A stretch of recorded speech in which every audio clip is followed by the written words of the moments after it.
नमस्कार दोस्तों, आपका परिवार में स्वागत है। पिछले वीडियो में देखे थे पाठ 12 भक्ति योग श्लोक नंबर 5 तक। इस वीडियो में श्लोक नंबर 6 से देखेंगे। अच्छे वीडियो लगे तो चैनल को सब्सक्राइब कर दीजिए। आप लोग सपोर्ट करिए, कमेंट में जय श्री कृष्ण लिख दीजिए। श्लोक नंबर 6, परंतु जो मेरे प्रयाण रहने वाले भक्त जन संपूर्ण कर्मों को मुझ में अर्पण करके मुझे सगुण रूप परमेश्वर को ही अन्य भक्ति योग से निरंतर चिंतन करते हुए भजते हैं। इस श्लोक का विशेष भाव जानने के लिए गीता अध्याय 11 श्लोक 55 में देखना चाहिए। श्री कृष्ण कह रहे हैं कि जो लोग अपने सभी कर्मों को मुझ में संबंधित मानते हुए मेरे प्रति पूर्ण श्रद्धा और समर्पण रखते हैं और जो केवल मेरी भक्ति में तल्लीन रहते हैं, वे मेरे लिए अन्य भक्ति और करते हैं। ये लोग योग के माध्यम से हैं, अर्थात ध्यान और भक्ति के माध्यम से मुझ में पूर्ण रूप से समर्पित रहते हैं और केवल मुझे ही अपना एकमात्र लक्ष्य मानते हैं। श्लोक नंबर 7, हे अर्जुन, उन मुझ में चित्त लगाने वाले प्रेमी भक्तों का मैं शीघ्र ही मृत्यु रूप संसार समुद्र से उद्धार करने वाला होता हूँ। ऐसे भक्त के लिए जो पूरी तरह से मेरे में समाहित होते हैं और मेरे प्रति पूर्ण रूप निष्ठा रखते हैं, मैं स्वयं उन्हें मृत्यु के संसार के समुद्र से उबारने वाला हूँ। उन भक्तों का मन पूरी तरह से मुझ में स्थिर रहता है और मैं उन्हें शीघ्र ही इस भौतिक संसार से कष्टों से मुक्त कर देता हूँ।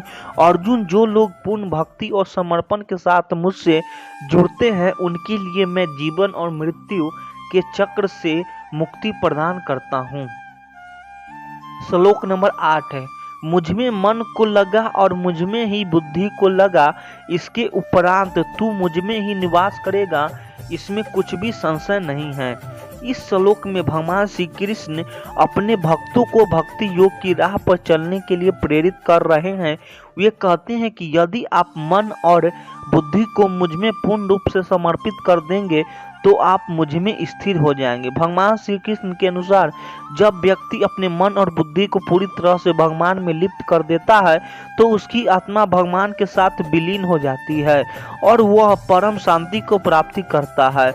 यह श्लोक हमें यह सिखाता है कि भगवान में पूरी तरह से समर्पित रहने से हमारे भीतर शांति और सुख का आगमन होता है।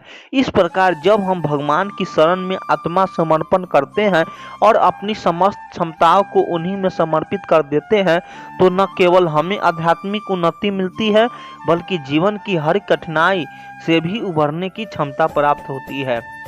भगवान श्री कृष्ण ने इस श्लोक में यह स्पष्ट किया है कि जब हम पूरी श्रद्धा और विश्वास के साथ अपने मन और बुद्धि को भगवान में लिप्त कर लेते हैं तो हम उनकी कृपा प्राप्त करते हैं और हमारे जीवन का हर पहलू ऊर्ध्वर गति की ओर अग्रसर होता है।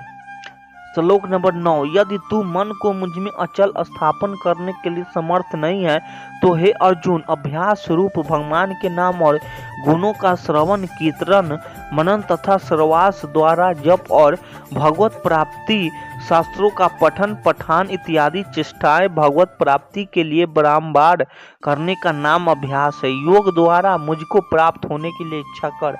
इस श्लोक में भगवान श्री कृष्ण अर्जुन से कह रहे हैं कि यदि तू मेरी भक्ति में अपने चित्त को स्थिर करने में असमर्थ हो तो तुम्हारे लिए एक और मार्ग है।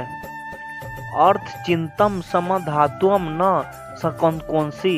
यदि तुम मेरे प्रति एकाग्र चित्त होकर ध्यान नहीं कर पाते, अर्थात तुम्हारा मन मेरी भक्ति में स्थिर नहीं हो जाता है तो कोई बात नहीं। इसका मतलब है कि यदि भक्ति में ध्यान की स्थिरता को प्राप्त करना तुम्हारे लिए कठिन या असंभव लगता है, तब तुम्हें अभ्यास के माध्यम से अर्थात नियमित साधना और प्रयत्न के द्वारा मुझ तक पहुंचने की कोशिश करनी चाहिए।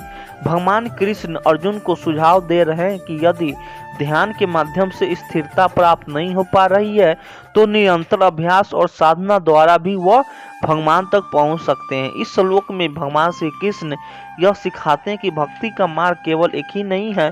यदि किसी को ध्यान में स्थिरता प्राप्त करना कठिन लगे तो भी निरंतर प्रयास और अभ्यास के माध्यम से भगवान की प्राप्ति संभव है। यदि दर्शाता है कि भगवान की भक्ति में विविध मार्ग और साधन हो सकते और हर व्यक्ति की स्थिति और क्षमता के अनुसार मार्ग अपनाया जा सकता है। श्लोक नंबर 10 है, यदि तू उपयुक्त अभ्यास में सभी असमर्थ हो तो केवल मेरे लिए कर्म करने के ही प्रयास स्वार्थ को त्याग कर तथा परमेश्वर को ही परम आश्रय और परम गति समझकर निष्काम प्रेम भाव से सती शिरोमणि प्रतिव्रता स्त्री की भांति मन वाणी और शरीर द्वारा परमेश्वर के ही लिए यज्ञ दान और तपादि संपूर्ण कर्तव्य कर्मों में करने का नाम भगवत दर्थ कर्म करने के प्रयास होना है।